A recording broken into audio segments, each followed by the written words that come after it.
Assalamualaikum warahmatullahi wabarakatuh.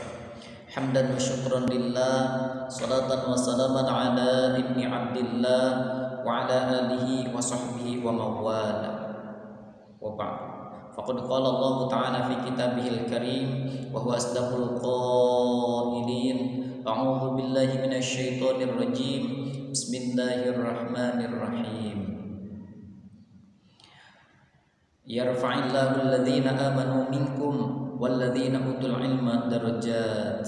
Al-ayah wal ma'na wallahu a'lam. Alhamdulillah, pada kesempatan kali ini kita masih diberikan umur panjang, sehingga dengan adanya umur panjang tadi kita masih diberikan untuk belajar KBM walaupun secara daring. Karena situasi pandemi ini masih tinggi, sehingga untuk pembelajaran yang aman dan nyaman maka belajarnya seperti ini, yaitu Bapak di sini, kalian di sana. Dan pada kali ini kita akan memulai pembelajaran lagi setelah kita kemarin evaluasi atau PTS untuk semester selanjutnya. Nah, pada pembelajaran kali ini kita akan melanjutkan BTQ yang kemarin kita telah pelajari. Kemarin kita mempelajari bab 3 atau pelajaran 3, dan sekarang kita akan mempelajari selanjutnya, yaitu bab 4 atau pelajaran keempat. Yang mana pelajaran keempat ini adalah tentang surah An-Nasr. Sebelum kita ke pembelajaran tersebut, alangkah lebih baiknya kita membaca basmalah. Bismillahirrahmanirrahim. Mari kita mulai untuk pembelajaran kali ini, yang mana tadi telah disebutkan bahwa pembelajaran ini yaitu tentang surah An-Nasr. Pertama, kita akan membahas tentang surah An-Nasr. Tapi kita akan coba untuk ngaji dulu. Mari disimak. A'udzu billahi minasy syaithanir rajim. Bismillahirrahmanirrahim. Idza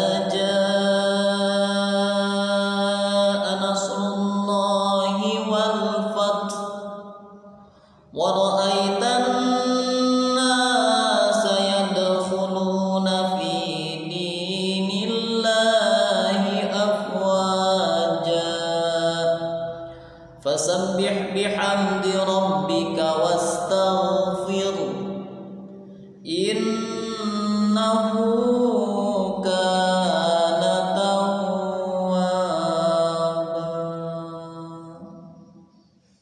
Shadaqallahul azim. Itulah tadi surah An-Nasr. Surah An-Nasr itu yang tadi telah dibacakan, yaitu terdiri dari 3 ayat. 3 ayat. Idza jaa nasrullahi wal fath, ayat pertama. Wa ra'aitan nasa yadkhuluna fi dinillahi afwaja, ayat kedua. Fasabbih bihamdi rabbika wastaghfirhu innahu kana tawwaba, itu ayat ketiga. Nah, ini surah ini di dalam Al-Qur'an runtutannya yaitu urutan ke-110. Ingat, urutan ke-110 di dalam Al-Qur'an. Nah, di sini surat An-Nasr itu diturunkannya walaupun di kota Mekah, akan tetapi ini salah satu surah Madaniyah. Kenapa disebut surah Madaniyah? Karena prosesnya yaitu setelah Nabi hijrah ke Madinah, kemudian Nabi kembali lagi ke Mekah untuk menaklukkan kota Mekah. Karena orang-orang di Jazirah Arab ini tidak mau masuk Islam tanpa Nabi menaklukkan kota Makkah terlebih dahulu.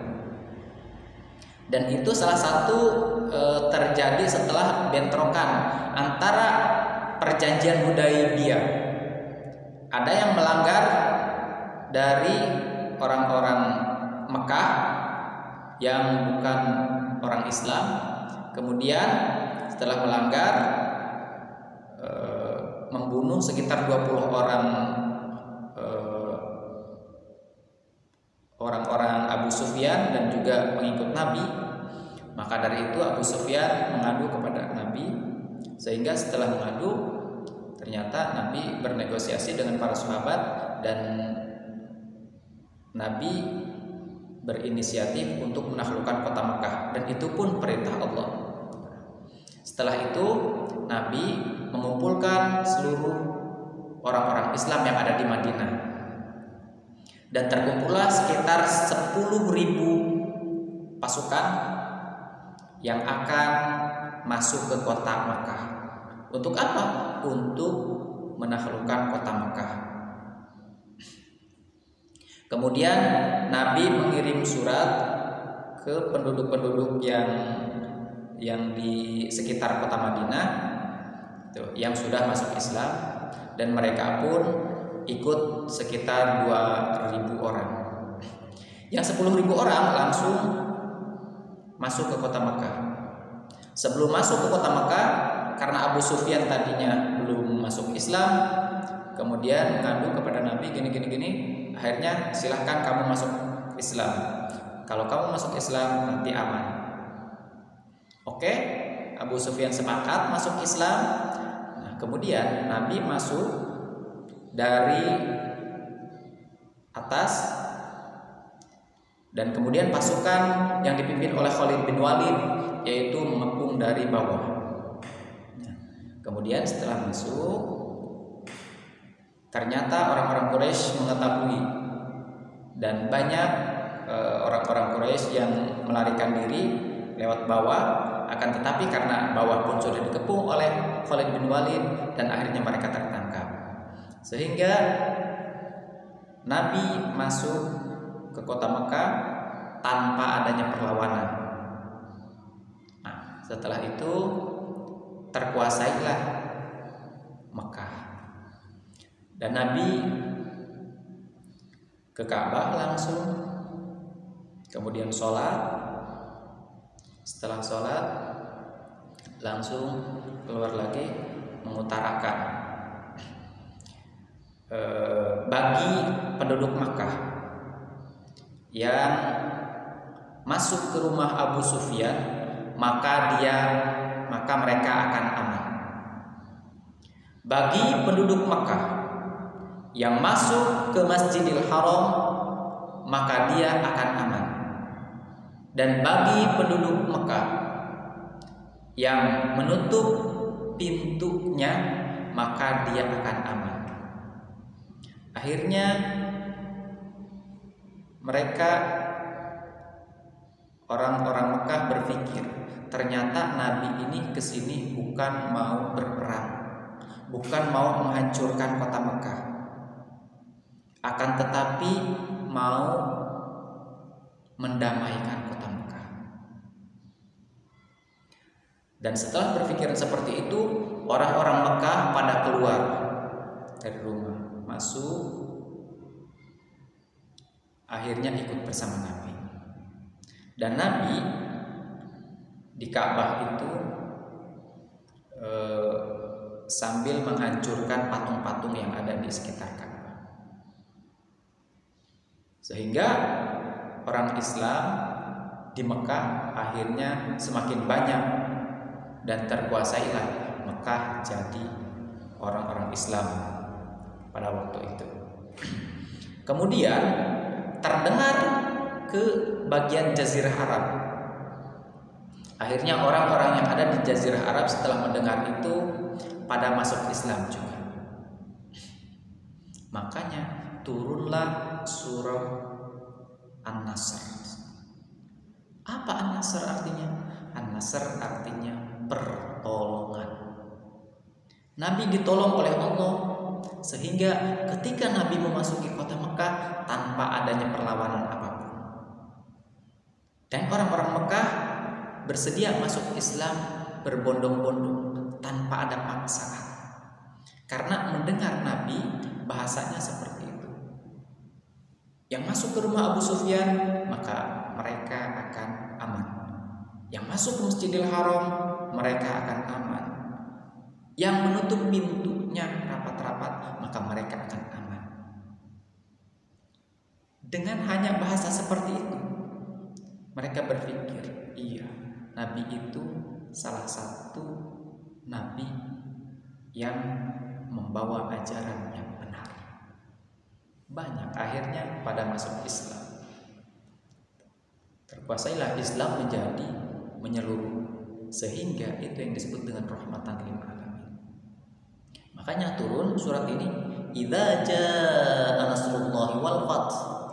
Idza jaa, telah datang, nasrullah, pertolongan Allah, wal fath, dan kemenangan. Akhirnya umat Islam menang. Setelah itu, walaupun tanpa perlawanan, tanpa peperangan, tanpa pertumpahan darah, menang. Kemudian wara'aitan nasa yadkhulun, dan Nabi mendengar orang-orang pada masuk fi dinillah, kepada agama Allah, afwaja, dengan berbondong-bondong. Bukan hanya di daerah Mekah aja, akan tetapi seluruh jazirah Arab itu mereka pada masuk Islam. Karena emang sudah berjanji, apabila Nabi bisa menguasai Mekah, maka kami akan masuk Islam. Akhirnya kata Allah di ayat selanjutnya, fasabbih, maka bertasbihlah kalian, bihamdi rabbika, dengan memuji Tuhanmu, dengan bertahmid atau memuji Allah, wastaghfir, dan memohon ampunlah kalian, innahu kana tawwaba, sesungguhnya Allah itu Maha penerima taubat. Itu. Nah, itulah tadi sedikit kisah atau sejarah tentang surah An-Nasr.